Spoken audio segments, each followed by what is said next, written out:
Olá, sejam bem-vindos a mais um episódio da sétima temporada do Ela Entrevista, que desta vez acontece aqui em Balneário Camboriú, na Breton. Aproveitar mais uma vez para agradecer esse espaço que está sendo nosso estúdio por uma temporada. E a minha convidada deste episódio já está aqui, Vanessa Larré. Seja muito bem-vinda. Obrigada, Elaine. É um prazer estar aqui contigo. Que seja uma entrevista bem produtiva para nós. Obrigada, tá? Vanessa, já são 19 anos de carreira, mais de 300 projetos, muitos desafios, conquistas, né? O que mudou e o que continua fazendo sentido para você?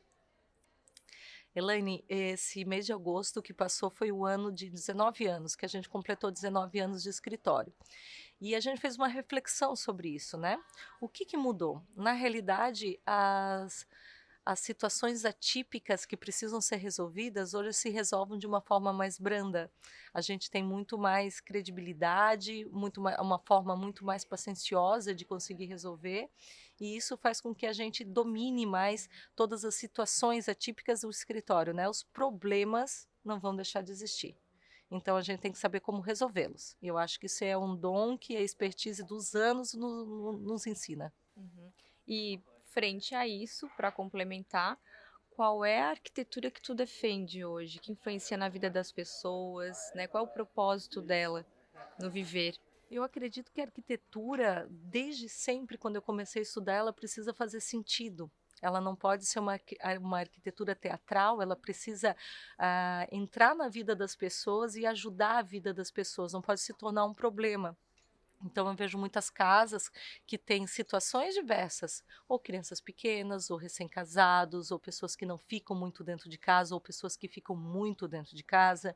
Então os materiais, a escolha dos materiais, a arquitetura precisa complementar. Ela não pode prejudicar o teu dia a dia, ela tem que te ajudar. E os teus projetos são conhecidos por sua irreverência, sua cor. Foi um estilo que tu adotou ou foi o mercado que escolheu? Na realidade, Elaine, eu adoro cor, eu acho uma alegria. Eu acho que os projetos são mais alegres dessa forma e se diferenciam dos padrões. Os padrões que a gente é acostumado a ver. Balneário é uma cidade que vem muita gente de fora. Então, os apartamentos que nós temos, as pessoas não moram aqui, são segundo apartamentos, são apartamentos de veraneio. Então, eu vejo que muita coisa foi feita para se adaptar a um padrão. E a gente sempre gosta de ser contraditórios. A gente não gosta de seguir o padrão. E a gente vem de uma escola, são 19 anos. Desses 19, 15 a gente foi todos os anos para a Feira de Milão. Então, essa repertório italiano, muito colorido, entrou muito e veio a calhar. E a gente conseguiu fazer uma marca, fazer um nome com, com esse DNA diferenciado que são as cores. E com referências consistentes, né? Foram 15 anos, 15 edições? Uau, é uma. Quando eu tive a minha filha, foi o ano que ela nasceu em março e a feira sempre é em abril, então foi o ano que a gente não visitou a feira, que dá aquela coisa, alguma coisa vai acontecer. E é muito bom a bagagem dos italianos, eu tenho muita adoração pelas linhas italianas e a cor, a forma de usar é muito diferenciada. Então eu acredito que não seja fácil utilizar a cor, mas ela sabendo ser utilizada de uma boa forma, ela se torna um projeto inteligente, um projeto, como eu te falei, cor é amor, cor é alegria e eu gosto muito disso. E com essas referências, certamente tu sentiu mais confiança em aplicar isso, em defender isso para os teus clientes, né? A forma de justificar o uso das cores, ela se torna uma forma com embasamento teórico muito bom. Ela vem de uma bagagem muito legal. Uhum. E tu atende também vários projetos comerciais, né? Como que é essa relação com as marcas? Porque além de criar um cenário, né, falando aí, comunicando com as marcas, porque cada uma delas já tem um branding, para agradar também o cliente do cliente. Como que é isso? É, os projetos comerciais, eu vejo o projeto comercial como um presente quando ele entra no escritório, porque é onde a criatividade explode, onde se expande todas as ideias incríveis que a gente teve ao longo do percurso e não pode aplicar dentro de um residencial. Então, o comercial, a gente escolhe o comercial muito com o DNA do escritório e faz uma repaginação em tudo isso que tu falou. Esse branding que vem pronto, desde nome, desde paletas de cores, desde o que essa marca vai falar com a sua comunidade, com o seu nicho de mercado. Isso faz com que a gente aceite ou não, né? Porque tem que fazer sentido para a nossa vida, para o nosso escritório, e quando isso tem essa combinação, aí o projeto dá certo. Quando não tem essa conexão, eu vejo que as coisas não andam. E sendo residencial ou comercial, como que você equilibra o estilo do escritório e essa parte também de ouvir o cliente? Eu acredito que o ouvir o cliente é essencial. Antes de você falar qualquer coisa, você precisa escutar toda essa história, e todo mundo tem muito a contar. Então, escutar e depois filtrar o que tudo isso vai passar para um papel e virar um projeto, eu acredito que seja uma parte desse grande dom que os arquitetos têm de criar, né? O escutar é essencial, é uma parte, eh, a primeira é a primeira grande porta que se abre para um bom projeto acontecer. E hoje, atualmente, qual o momento do escritório? Qual a projeção, novidades? Eu estou muito feliz mesmo com o escritório. Eu não imaginava que ia tomar essa proporção, uns projetos tão de escalas diferenciadas que a gente está trabalhando hoje, construindo para construtoras, para prédios. Antes a gente se focava muito no interiores, muito em lojas comerciais, e hoje a gente está fazendo escalas grandiosas de edifícios com nomes internacionais. Então isso faz com que a gente tenha muito orgulho de toda essa trajetória, de todas as escolhas que muitas vezes pareciam ser erradas no momento, ou quem sabe um pouco depois, mas que hoje a gente vê que deu certo. É um momento feliz do escritório, é um momento a gente é apaixonado por novidades. Então semana que vem a gente está indo para o Design Week de Estocolmo. Então vamos ver o que eles têm a nos ensinar também e aprender sempre. Eu acredito que seja um grande clichê, mas é o clichê que dá certo.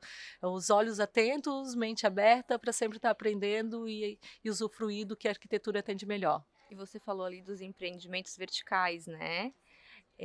Qual a diferença, né, de projetar para um residencial, um comercial? É um outro universo? É um outro universo, Elaine, é um universo assim que foi novo para nós e que a gente abraçou com unhas e dentes, porque é trabalhar em outra escala. Trabalhar numa escala de residências multifamiliares, um programa de necessidades que precisa atender muita gente, não é uma família, não é um nicho focado, não é uma ideia única, são várias ideias. Isso faz com que a nossa criatividade, a nossa vontade se expanda, e isso faz com que a gente queira, sim, aprender mais, estudar mais, para transformar a vivência das pessoas no cotidiano, na rotina diferente, muito boas. Uma experiência todos os dias. Que um salão de festas não seja aquela coisa fria, mas seja um lugar intimista, gostoso, acolhedor, que tu queira levar teus amigos, a tua família. Eu acredito muito nisso, na rotina, que a vida é boa todos os dias. Uhum. E sobre esses novos projetos, tem alguns que já pode aqui dar um spoiler, o que a gente pode esperar de novidade do escritório? Tem vários projetos, a gente está com mais de 10 projetos de edifícios. A gente iniciou, abriu uma porta a gente entrou com uma chave de ouro, que foi o Tonino Lamborghini, que veio com um nome muito forte. Então a gente iniciou já com uma grande marca. Isso fez com que a gente tivesse pressa de aprender e fez com que todos os outros viessem depois desse, e isso nos deixa muito feliz, e não que viesse depois, mas todos são únicos e a gente consegue fazer um grande trabalho. Vanessa, você citou algo muito interessante aí, legado. Um dos seus projetos, o Empire, tem uma característica bastante peculiar e também inusitada, que não é tão comum a gente ver hoje em dia, né? Essa preocupação, né, com o ecossistema. Me conta um pouquinho mais sobre essa característica em específico. É muito difícil em Balneário Camboriú, com todas as construtoras, a gente conseguir associar uma questão de sustentabilidade ao projeto. Ainda é um tabu, ainda é difícil, ainda está entrando nessa história. E o Empire, ele veio para ser uma disruptura. Seriam 4 apartamentos. Ele no meio da torre, a gente fez um bulevar verde. E aí ele corresponde a 4 apartamentos da torre. E foi um convencimento para o meu cliente, né, construtor, acreditar que isso fosse uma mudança. que isso pudesse deixar algo diferente para o skyline da cidade. E foi aceito. Por nossa sorte, por nossa felicidade, isso foi aceito e a gente tem um ecossistema no meio da torre. Foi um sucesso de vendas. No lançamento deles, antes do folder ficar pronto, o prédio todo tinha sido vendido. Isso veio para provar, para mostrar como as pessoas querem viver melhor, né? Todo mundo quer. A ideia era sair de um lugar como um salão de festas, como uma torre vertical, e é um respiro. Esse empreendimento aconteceu bem na época da pandemia, onde estava todo mundo procurando uma área externa que pudesse chamar de sua, digamos assim. E essa é um bulevar cheio de árvores, de hortas, local para coworking, para você levar o seu laptop, conseguir trabalhar num lugar aberto, sem paredes. É um pé direito duplo, como eu falei, são 4 apartamentos, a torre tem 2 por andar, então são 4 apartamentos para a gente conseguir fazer esse ecossistema vertical. A gente está muito feliz, o prédio já está em execução, já passamos por esse lado da torre, tem uma equipe paisagística cuidando desse projeto e com certeza esse será um legado. E te parabenizar por essa frente, né, essa defesa, né, de que a gente precisa também imprimir, olhar para o meio ambiente, para essa questão um pouco mais arejada, de trazer esse verde para dentro, porque não é uma característica tão comum de edifícios verticais, É, né. não é fácil, porque você precisa sempre fechar uma conta de metro quadrado junto com o seu cliente, sabe? Existe todo um business por trás disso tudo, mas eu também acho que não é o futuro isso, é o presente. Quando você consegue argumentar de forma consistente, você vende o projeto, assim como eles venderam os apartamentos, né? E como que é essa preparação, assim, esse estudo, essa pesquisa para executar, para projetar um empreendimento como esse? Os empreendimentos verticais multifamiliares, eles precisam que muitos itens, muitos processos sejam olhados de forma diferente, né? Então, as cozinhas funcionais, as salas de estar que aceitam várias pessoas, vários gostos. Então, a gente tenta trabalhar, na realidade, com o repertório que vem desses 19 anos, né? Um repertório que vem ensinando.